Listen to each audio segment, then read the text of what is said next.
We are live for Betting Bananas. I am Elle Dawson. Unfortunately, tonight we are Daveless. Dave is on a very well-earned vacation with his family this week. So in his place, I have our good friend, Rafael Esparza, here to my left, right, wherever you're watching me from. We love having Rafael on. For those who don't know, Rafael is an odds maker. So this is a really unique thing that we get to share with you guys on our betting show, is having that insight. How are you doing tonight, Raf? I am doing well. It's honored. I text you today because we all know about the Connor UFC 303 bananas that's going on right now. Who knows what's going on right now? But I sent you guys a text, and I got a text from Papa White saying, "Hey, if I was eligible, since I'm going to be in Vegas for that one." But I wanted to see if you guys can train me. But then it's been crazy. But then you asked me to come on, and boy, I knew Dave was on a much needed vacation. So when you asked me to jump on, I'm like, heck yeah, I'm gonna jump on. No, I love doing shows with the famous L. So and coming off a big weekend, I mean, why wouldn't I do this show with you? Heck yeah. We always appreciate having you, man. But yeah, we got to touch on this UFC 303 drama real quick, because I'm just saying, I said when this fight got announced that I will believe Conor McGregor is fighting when he is in the cage with the door closed. And here we are. And I feel like this card needs this fight so badly. And I think it's going to be a tough one if they lose the main event of this card. Yeah, I mean, I've heard it for the past 48 hours. They've been calling. I mean, either calling for replacement, calling for a new main. And when there's smoke, there's fire. I'm sorry. I know people on talk shows and stuff like that saying it's gonna go and stuff like that. But I've been in this game way too long in Vegas, boxing game, UFC game, Bellator game. I've been in this many years, almost 30 plus. Now, where there's smoke, there's fire, and if that kind of smoke is blowing, I agree with you. I don't believe this fight happens unless I don't even care if they do the weigh-in. I'm waiting Saturday night. If they're not in the octagon, that door shut, I don't believe this fight's happening. I know Connor has never missed a fight and stuff like that. I understand that, but that's Connor of old. This is brand new Hollywood Connor. Does he really need this fight? Not really. I mean, does he? His name is always going to be in UFC enchilada. He's always going to be up there if he fights again, if he doesn't fight again. So I can see if he has an Audi or stuff like that he pulls off. Because again, he doesn't need it. Shoot, they're making another movie with him on Roadhouse 2. Why would you Oh, want to God. fight? So I'm hoping this doesn't happen because I was there Really? when Conor McGregor in Vegas in his prime. I mean, where the arenas were shaking and people were singing, and there was no beer to be found after the fights were over on Sunday and stuff like that. So I've seen the greatest of what Conor can do, and I just don't want to see him get really messed up by Michael Chandler, which I think he does. Really? Okay. No, it's one of those fights where I feel like, yes, it is a fight Michael Chandler can win with his wrestling, but I also feel like sometimes Michael Chandler doesn't make the best in-fight decisions and in-fight adjustments. And Conor McGregor, as big as he is right now, like, the dude is just massive. I can't imagine the kind of power that he's carrying right now and the kind of power he's going to carry at 170.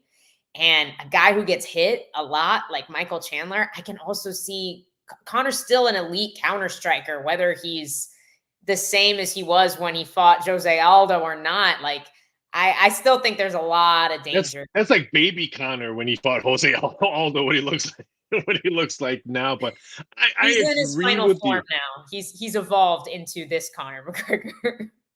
I agree with you. He's a big guy now, McGregor. And if he connects, and if I'm Michael Chandler, I'm running around all round one, gas him out because we all know Connor doesn't have the greatest cardio in the octagon. So tire that 170 body out, and then try to get him second, third, fourth round.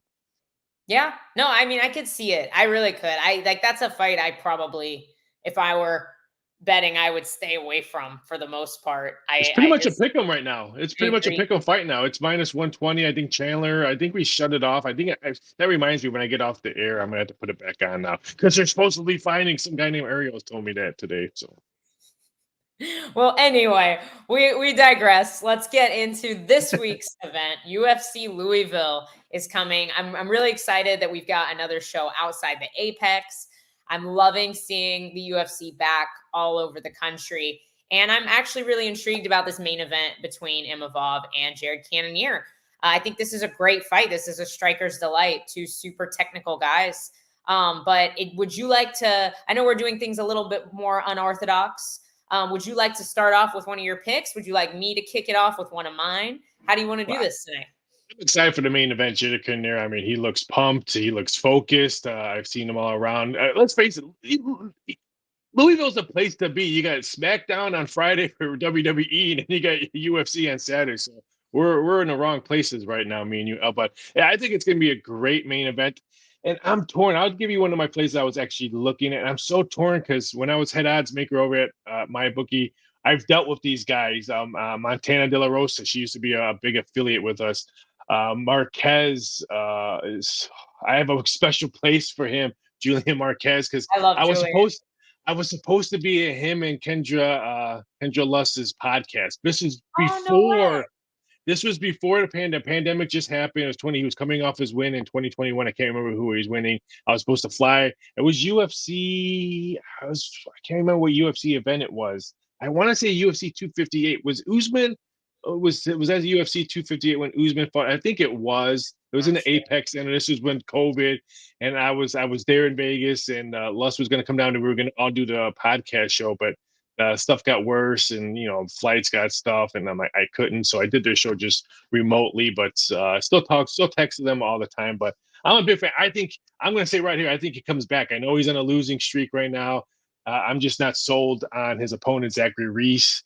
I mean, he wins. He comes off a Dana White show and then gets crushed early in first round. And I just think Marquez is going to use his wrestling, his grappling, and put this guy early. I would not be surprised if we see a second round submission. So I'm going to go with that one. I would say wait. I'm going to go on the odds maker point of view. This one opened up Reese as a favorite, and I had to scratch my Really? eyes and do some phone calls. Why is Reese the favorite and all that? And they're asking the people I know at DK and FanDuel and stuff, at MGM, they're asking me, what do you think? Why did it? And stuff like that. Well, I'm like, I'm not sold. And then quickly, money came in. They called me like maybe like a week later. So, oh, now Marquez is the favorite right now. I'm like, I told you it was a bad number and stuff like that. I think we're going to get two-way action in this because I think the bettors are going to look at ESPN or whatever to get their MMA knowledge from. This, oh, Marquez was coming off losing streaks like this, Reese, stuff like this. So I think we'll get two-way action. So I'm going to say wait on this Marquez. It's minus 135, minus 140. Would not be shocked if it moves like 5 cents down, maybe a minus 130 and something. I wouldn't lay anything higher than minus 145. I think it's going to probably float around there, but I like Marquez to bounce back. I just think Reese does have. I don't think he's gonna have no clue what to do with a wrestler and grappler like Marquez has. Yeah, I'm with you. I think this is Julian's weekend. Like you said, he's had a tough run. He's had some tough losses lately, but I think this is just such a good matchup for him. And I think he's in the right place. He's been training down at the lab. I think he's been putting in the work, and I think he'll be in better shape than we've seen him in his more recent fights. And Julian's one of those guys, when he's on, he's such a dog. Like, he's been in some of the most exciting UFC fights by far, just purely because of his heart. And he fought Maki Patolo, and he was absolutely losing. He was down, and Yes. just Hail Marys. He's got a really good front headlock game, really good chokes there. I really like your submission pick as well. I'm a fan of that. Absolutely. My first pick on this card, I am gonna go with Thiago Moises, who is still an underdog, which is Yep. wild to me here. I think Klein is a really dangerous opponent, and he is a very technical guy. He's got great striking, but I think I think he's better in the grappling department, and I think he's just as good in the striking. If we go through and look at the strength of schedule, Klein has fought some decent guys, but nowhere near compared to Mm-mm. Thiago Moises' resume. You've got Benil Dariush, Joel Alvarez, Islam, Benoit Saint-Denis, Alex Hernandez, Michael Johnson, Bobby Green, just like absolute studs on Thiago Moises' resume. And he's beaten most of them. Like, he's beating most of those guys. I think Moises is just so well-rounded. You really have to be a very special fighter to beat him. I think you have to be a guy like Benoit or a guy like Islam to beat a Thiago Moises, because the threat of the grappling is always there with Thiago. He's got such good takedowns, amazing control. He's so dangerous to have on your back and on top of you. And then you have to deal with the low kicks, the power on the feet, and how clean and technical his striking is. I think this is going to be really, really fun while it's on the feet. But I expect Moises to start grappling pretty early off of Ludovic Klein's forward pressure. I'm honestly really surprised to see Thiago as a dog. So like my instinct says, get this while it's hot, like get it while you can get Moises at plus money. But you're the expert on that. What do you say? I agree, and I think I saw 10-1 on submission in the second round by Moses. I totally agree. I would not be shocked if we see a little flip flop action on this one, close to a pick 'em fight. It's minus 125 on Klein, which okay, I kind of understand that, but if this is going to go to the ground, and if you're Moises, you need to go to the ground early and keep the pressure on him. Then I think submission second round, even a third round. That's why I'm Someone told me they love this Klein Moses fight over, go to decision over 2.5 minus 140. But I can see maybe it's the money in me. Maybe it's the books telling me, hey, we need some more money because we got crushed last week at UFC 302. I can see the submission, a second round submission. I think it was like 10-1 or 11-1. But I agree with you. This was one of my dog plays that I like Moses. I was a little bit shocked. And I hate to say dog when there's some people say minus 105, some people, but Right. I think it's the other way around. I thought he should have been a minus 120, minus 125 favorite. So I totally agree with you on this one. Yeah. I think it's, yeah, get that while you can get Moises at plus money. That's wild to me. You said you had some other dogs you liked on the card as well. I think this is an underdog weekend.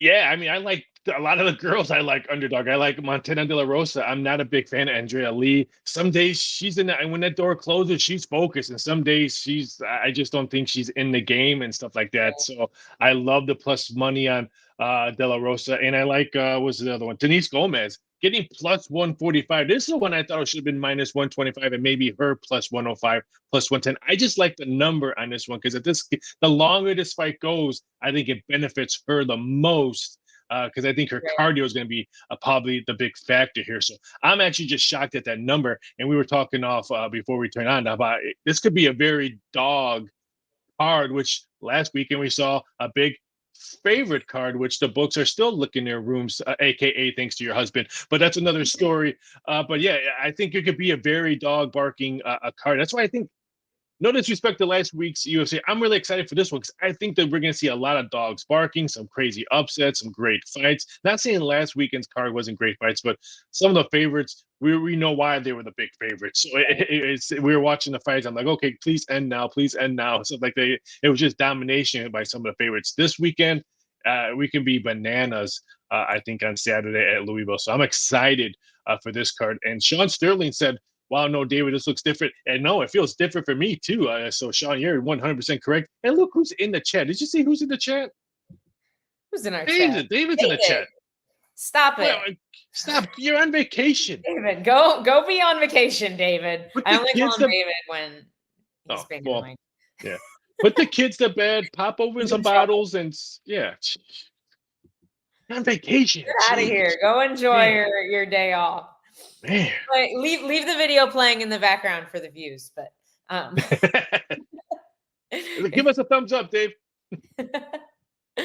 no, I agree with you. I do think the bigger favorites on this card, like the heavier favorites, I think will do well. Yeah. But these Mhm. these close fights, and I don't want to jump into it right away, but I feel like we should bring it up. I think the main event is one of those two where I really like this slight dog with her Jaron Cannonier.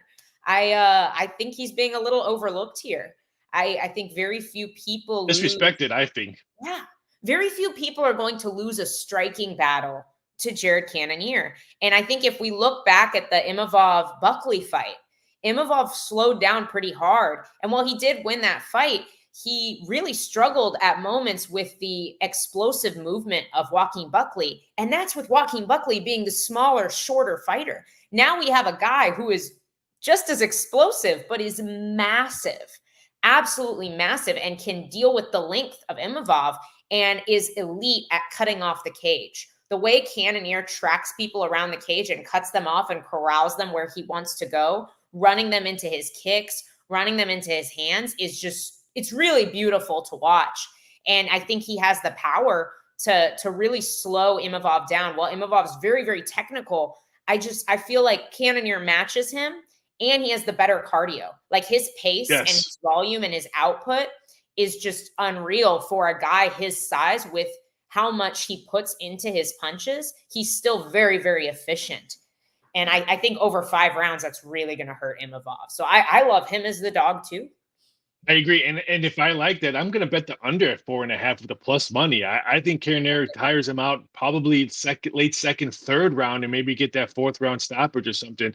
And if I'm Imanov, watch the Derek Brunson fight because you'll learn a lot from him. That's when Carrier was just patient, keeping his eyes open and stuff like that, and then just connecting when those power shots were there. And I think we're going to see the same thing. That's why I think third, fourth round is when I think Carrier really, really impresses me. He's got cardio for days. I wish I had a body like him, but I think it's going to be crazy. And I agree with it. This one opened up at minus 125. Not that much action on this because I think the bettors, I don't want to say confused, but I just don't think they know what to do on this one because I think it's going to be a really, really close fight. I'd be shocked if this one goes a distance. I think someone goes out.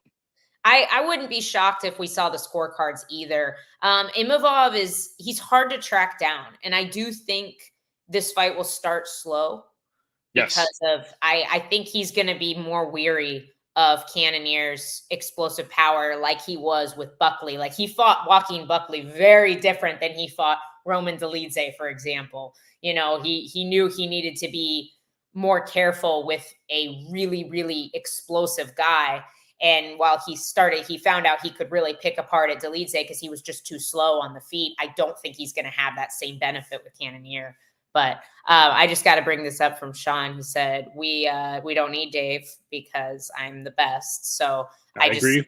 have to cut this with the quote from Sean at the bottom. So thank you for that, Sean. No, I'm just kidding. 100% agree with you, Sean.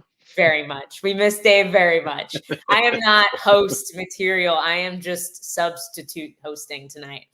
But I'm with you. I really like Cannonier there as well. Did you have another dog you wanted to throw out there? I always have a fight that I'm waiting to see what the public's going to do. And this is we were talking about off air, Dustin Jacoby, Dominic Reyes. I'm not the biggest fan of any fighter, boxing, Bellator, MMA, me and my wife, my 2 cats, any fighter that comes into losing streaks don't usually end well in the next fight. A little bit shocked that Jacoby's number came down a little bit. It will end up as high as 250. Now it's around 235, 240. If this goes back to the opening number 220, I might look at it. I know it's heavy juice and all that. I might have to take a shot at that one. I'm just not sold on Dominic Reyes. We were talking early. That fight against John Jones, he's going to, I can guarantee you he still has nightmares on that. He wakes up in cold sweats and stuff like that. Ever since that fight. Yes, ever since won that fight, I will die on that hill. I 100% agree with you, and the books needed that too. So we would agree with you as well. It was one of those ones that Johnny Walker Blue had our names written up when we were walking out of our offices. But yeah, I'm not sold. Like I said, I'm circling this fight to see what the line movement. I'm just not.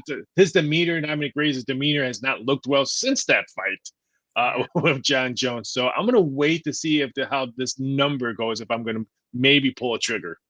I would think that this will probably go to Jacoby, but I agree with you. I feel like this is one I'm so back and forth on.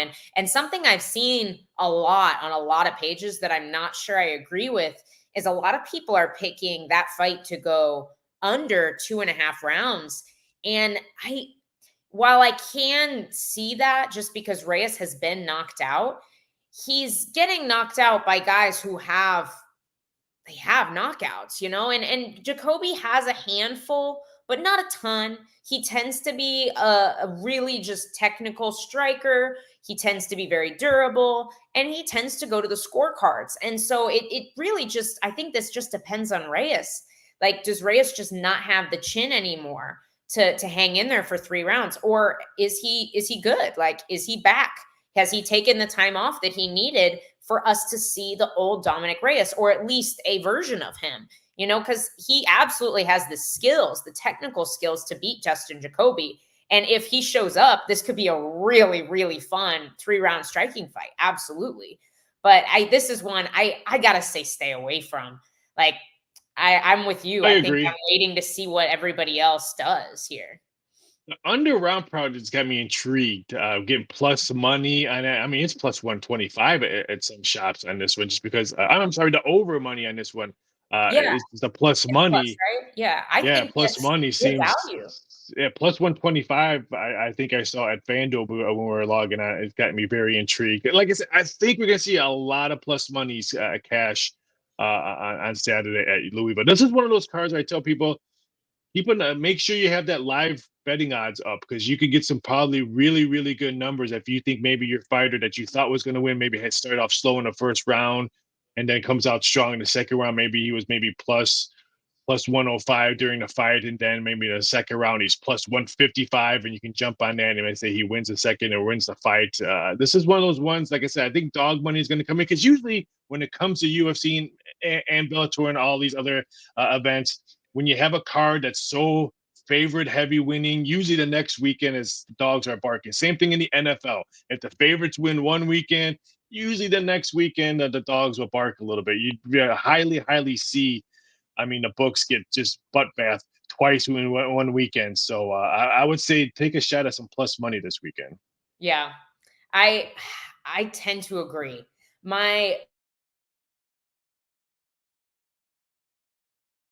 own I'm really liking this weekend. I think a really nice two-leg parlay is to parlay two of those bigger favorites together, and that's Hayani Amanda and Brad Katona. I think that's a Yeah, really solid Bracketona. Yeah. parlay. I just think they both have super favorable matchups here. I think they're getting taken care of.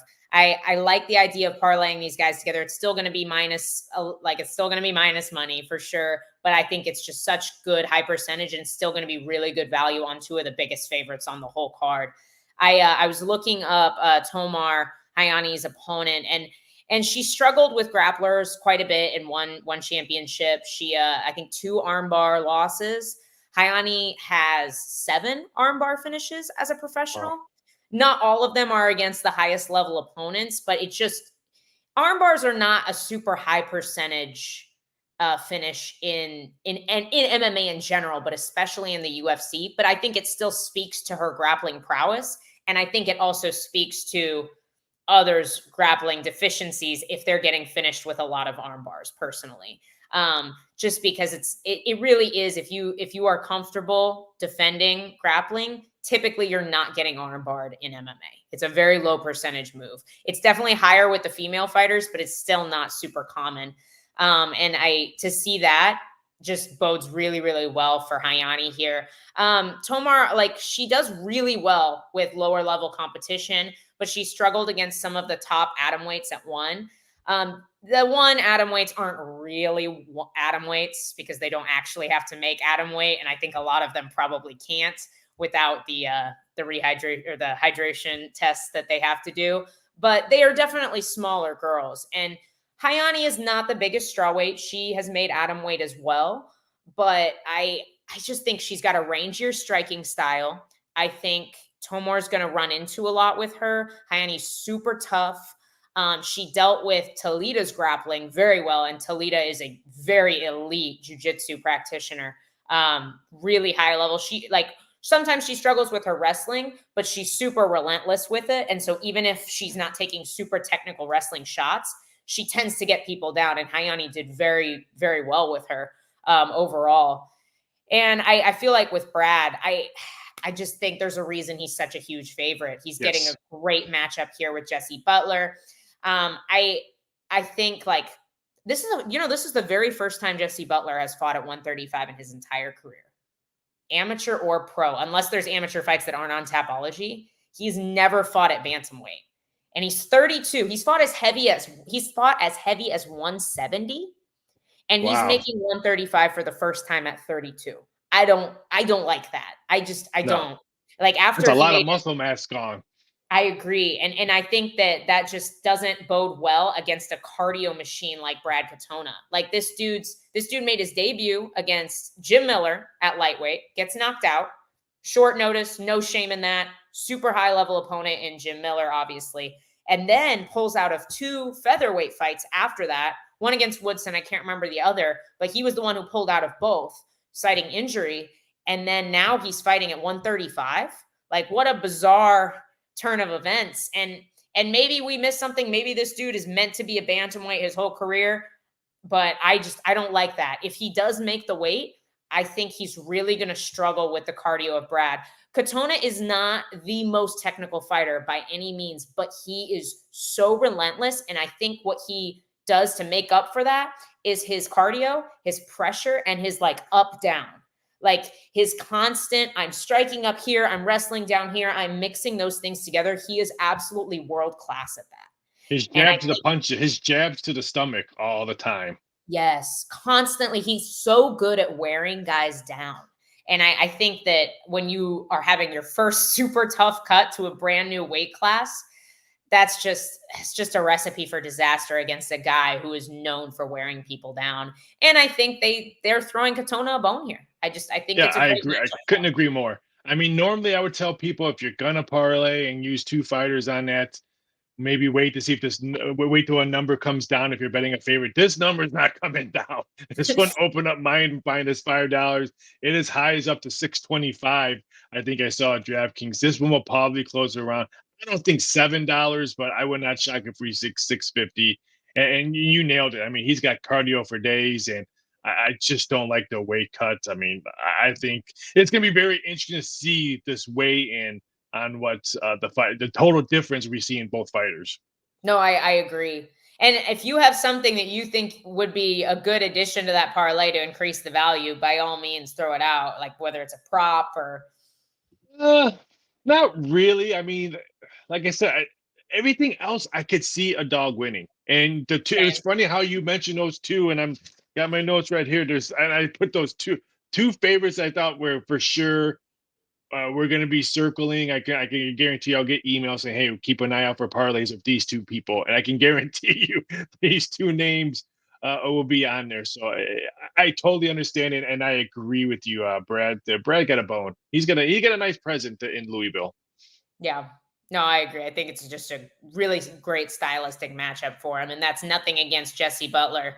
It's No, just a tough one, especially for his first time at 135. I agree. Look at Dave still in the chat. Dave's still here. He's shouting you out, Sean. We love Sean, guys. We got to shout out Sean Sterling. I don't think I've ever been on a single Fight Bananas live Yeah, show I and see him not in the seen comments all the him. time. So uh, He's our dude. Always I hanging tried. out with us. Well, guys, we've been on for almost a half hour. We Wow, hit where'd the it go? card. We killed it. We gave you the underdog picks. According to Raphael, it's all dogs except for Brad Katona and Hayani Amanda. But I really do think this is a really good value card. And it's going to be an underrated card as well. Like there's a lot of fun fights this weekend. I Yes. know it's following a big pay-per-view. Make sure you guys tune in for these, especially these prelims. There's so many good fights. And that Thiago Moises is on the prelims, guys. Come on. Hmm. Thiago Moises and Ludovic Klein is a great fight. Like whether you're a Moises fan or not, like that's just a fun fight. Like you guys have to tune in for this card. But thank you so much for joining. Make sure you're following us on Facebook. Make sure you are following us on YouTube. We are officially out of Facebook jail. Thank goodness. Dave is fired from making decisions now. No, I'm just kidding. But Dave's not going to put us back in Facebook jail. We're officially out, so we're live here for you guys tonight. Appreciate y'all tuning in with us. Thank you. Have a great night, y'all. Got to do the thing that Oh yeah, Dave gotta do the punches like Dave missed my camera. Did it? Oh, I didn't end it yet. does.